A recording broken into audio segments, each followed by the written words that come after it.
Hey everyone, welcome to another Outdoor Intrigue video. Today I've got a gear review for you, and this time we're talking about one of my favourite topics there is, waterproof jackets. And the specific jacket we're going to be talking about is the one I'm wearing right here. This is the Ronhill Cross Mountain Equipment GORETEX Shakedry jacket. So yeah, we're here in the beautiful Scottish Highlands. Sadly it's not raining, it would be appropriate if it was. It was earlier, and it might start again, you never know. But let's jump right in and I'll talk to you about this jacket, tell you some of the facts and figures, and what's good and bad, and whether I recommend it or not. So just to start off with, I've had this jacket for about 6 months now. I've been running with it concertedly in various weather conditions. A lot of hill running up behind the house here in the Highlands. I've used this jacket in snow and hail, rain, heavy rain, and I've used it right through the summer as well.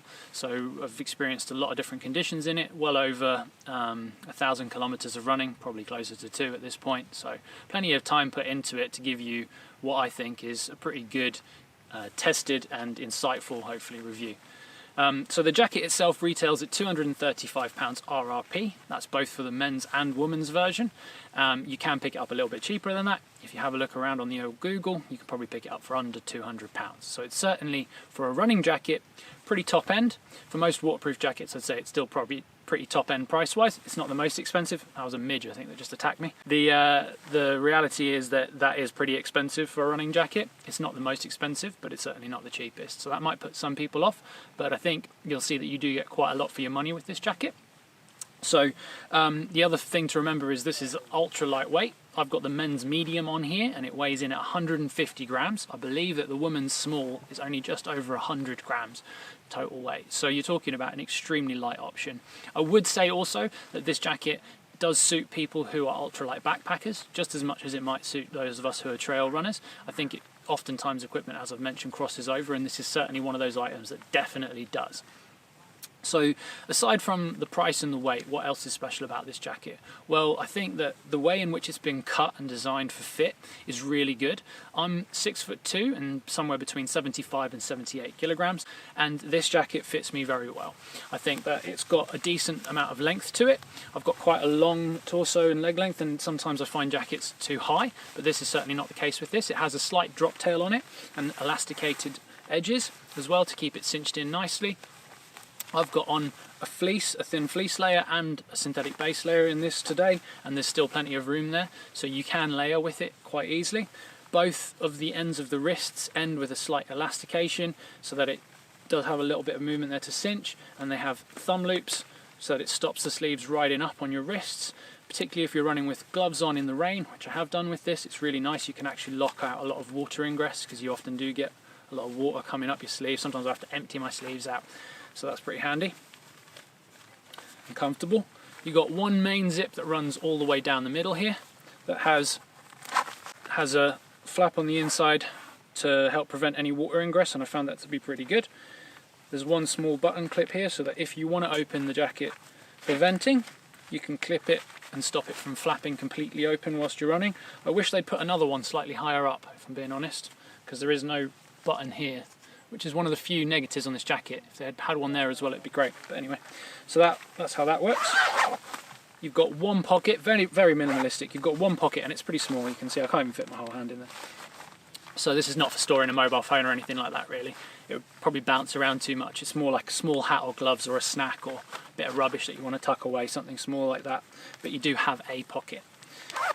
The hood itself, I'll show you because it looks really great.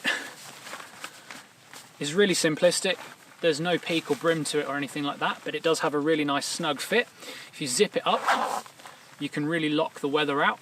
I've used it in some pretty brutal weather running out in the hills, and it's been really great. You can really lock everything out. It does move nicely with your head as well, and it doesn't blow off your head. Like, irrespective of how windy it gets, it doesn't blow off your head.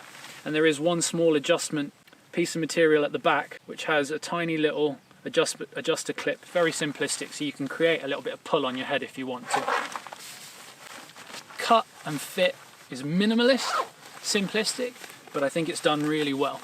And I think for people who want a jacket that is going to be really light, whether you're backpacking or running, that you can have with you either as an emergency, because it's often something that you really want with you even when you're not going to need it, and then when you do put it on it's going to be brilliant, or in this case a jacket that you can actually use as your #1 jacket on hikes and runs, Offsetting that, obviously it's not going to be as durable as something much heavier, and we'll get into that more, but you can, the Gore-Tex in this performs that well, you can use it as your main jacket. It really is that good. And just on the topic of the minimalist cut and features, there's no pit zips on this. There's no vents, front or back. If you want a vent, you've only got one option. It's that big zip at the front which you use to take it on and off. So just be aware that that's the case. But as I say, the breathability of the material that we'll talk about does make up for a lack of venting, and it's pretty incredible how well it does breathe considering you don't have any of those additional features. So that's the cost, the weight, how it looks, how it feels on. Just to mention as well, it has a really smooth inner backer, which is nice. It's not super clammy against the skin or anything, so you can wear it with just a t-shirt and it won't, you know, be horrible and sticky most of the time. Like any jacket, the more you sweat in it, the more that's going to become a problem. So let's talk a little bit more about the specs of the material itself. GORETEX Shakedry is still reasonably new to the market, but you may have heard of it because I think it's one of those materials that's really making a lot of waves. Now, unlike traditional waterproof materials, including GORETEX, it doesn't have an outer material. It actually has the outside material as the membrane itself. So it makes it much thinner and lighter, and it means that the water just beads directly off of it, hence the name Shakedry. When you get a lot of water on the jacket, you can literally shake it and the water comes off. There's really no material for the water to absorb into. On a traditional material, whether it's a 2, 2.5 or 3 layer, which you'll probably see mention of waterproof jackets, a lot of that material is an outer face fabric that's been stuck onto the waterproof membrane, and that creates better abrasion resistance because there's a material on the outside, but it also means that water can absorb into that material, get heavier, create weight on you, and also feel like you're potentially wet. When you go to put the jacket away, it will feel quite heavy, and it can also have a considerable cooling effect. Whereas with this, like I say, there's no material on the outside to absorb any water whatsoever. It's just the membrane sat on the outside. So you'll find when you go to put this jacket away, if you shake it enough, it is essentially dry, which is quite incredible, to be honest. And when it's brand new, you'll really experience that. It's such a strange feeling. You can get completely soaked, what feels like soaking wet, shake the jacket off, and there's just no water on it. I've used this jacket, as I say, pretty considerably now, and I'd say that obviously that's still the case, although I have had it at times where it feels like it's almost saturated slightly, but I think that's more that my sweat probably when it's been hotter through the summer running in it. So one of the best things about this jacket is how easy it is to maintain. Because the outer material is the membrane itself, there's no need for you to reproof it. So when it gets dirty with your sweat and you want to keep it fresh, you pop it in the washing machine or hand wash it. If you're going to use it in the washing machine, then make sure you put it on a gentle cycle. Use a mild detergent. I just use my standard one at home, but just make sure it's nothing that's too aggressive. And then when you take it out, you want to hang it up to dry. I just hang it in the shower on a coat hanger to dry. No tumble drying on this one. So like most waterproofs, I'm always recommending to people that you need to make sure you reproof them, which means wash them or spray them with the DWR and then tumble dry them to get them really nice so they bead up. This, you don't need to do that. It just works the way it is, and they've got a stay dry guarantee on these. And so far I've washed it just, I think, a couple of times and it seems to be working fine still, so far so good. Makes it nice and simple to maintain, and it's great for the environment because it means less tumble drying and less washing too. So yeah, GORETEX Shakedry, a really interesting material, and I think probably the way that many waterproofs might go in the future, particularly when they find the way to create better abrasion resistance. Now, I've actually not had any problems so far with this jacket with abrasion resistance. I've not worn it extensively with either running vests or backpacks, but I have worn it with both of those. So I have been out on hikes and runs where I've had either a full backpack on or a running vest.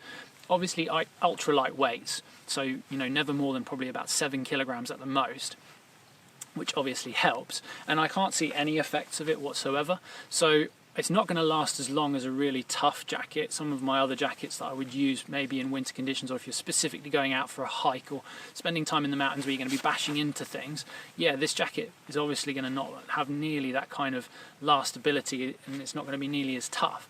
But for what you're getting for 150 grams and the performance in its rainproofing, it's pretty amazing. And on that rainproofing, like most Gore-Texes, you're talking about a hydrostatic head of over 25,000, which is pretty incredible. I mean, this thing is completely waterproof. I've been out in absolute torrential sideways wind-driven rain, and it's got no problems on that front whatsoever. So in terms of waterproofing, you're spot on. Now, breathability is a really amazing thing. I've got other jackets from pretty much most of the different Gore-Tex formats, and this is clearly the most breathable. Gore-Tex say it is, and you can just tell it is. It's incredible. The amount of moisture vapor movement that you get from the inside to the outside is just amazing. Particularly in temperatures anything up to sort of around 13 odd degrees. If you zip up the jacket and you're running, you start to feel the heat building up after a bit of time, right? And then before you know it, it creates that effect where it's pushing the hot moisture out through the jacket itself, and you suddenly find that you've reached an optimum point and you don't actually overheat, and you can run in the jacket pretty comfortably, which is amazing. I would say that once you start to get over that 13-14 degree mark, and particularly into hotter temperatures, then like anything, you'll probably still start to sweat in the jacket. And I did find in the summer I had runs where I was running in torrential rain and it was maybe 16-17 degrees outside, and I did wear the jacket, but I ended up leaving part of the zip open because you're wet either way. You're going to get wet from the sweat or wet from the rain. It's one of them things. You can't have it every which way. But the way in which it breathes is, honestly, it's phenomenal. It's hugely impressive. And I think there's a long way to go here with this kind of material. And the weight reduction that you get as well is phenomenal. It's one of the lightest jackets on the market. Particularly at this performance point, I don't think there's anything better. So you're talking about a jacket that super light, fits nicely, breathes amazingly, it's very waterproof. You know, what bad is there to say about it really at this stage? You're probably thinking, well, I should probably go out and buy one of these. And my honest recommendation is, yeah, if you're going to be someone who's this is in your niche, then this probably is one of those jackets that you should get and try out. I would highly recommend it to anyone. Now, that's not to say there are no down points. Number one is that price point that we mentioned up top. It's not cheap, right? That is the way it is. The other thing that I'd say is that obviously the wear on this and the wear and tear it's going to take is going to be nowhere near what some other 3-layer jackets that have got a really hard outer backer are going to take. So you have to make sure that you're willing to spend that much money to have something that's going to probably degrade and have to be replaced depending on how you use it over maybe a year or 2 years, maybe less depending if you're going to be using it for backpacking. So it's really one of them things that you have to think about. But I think the main thing here is we've hit on the stats, the positive aspects of the jacket, some of those little bits that you have to weigh up as maybe slight negatives. Overall though, phenomenal. I can't recommend it enough. It's my favourite running jacket by far. There's not many runs where I don't have it either strapped to my waist pack or tucked into my running pack, or when I'm out on a hike, you know, 150 grams, you think, well, I don't think it's going to rain, and I'm not even that worried because I know the terrain I'm on, but I'll take it anyway. I might as well. It's that light. So yeah, it's one of the first jackets that I've felt this positive about in a while from this kind of weight category, and I think it's well worth a look. Hopefully that's been helpful for you guys. Sorry to go on about it, you know I'm like with waterproofs. If you've got any questions, then please do just leave them down in the comments. Also, check us out on Instagram. We're at Outdoor Intrigue. We're always updating bits and pieces on there. You can see our life out here in Scotland, and we're always happy to interact if you've got anything you want to chat about. And we'll leave a link below in the description as well to where you can buy this jacket. Hopefully there'll be an Amazon affiliate there, and if you want to buy it through that, then that gives us a little kickback and helps to support what we do on the channel, because we buy all our own kit. Nothing that we review is given to us by companies for review. We purchase it all ourselves, sadly, but that is the way it goes, and it creates great independence and hopefully gives you a good solid review. Alright, take care everyone. See you next time.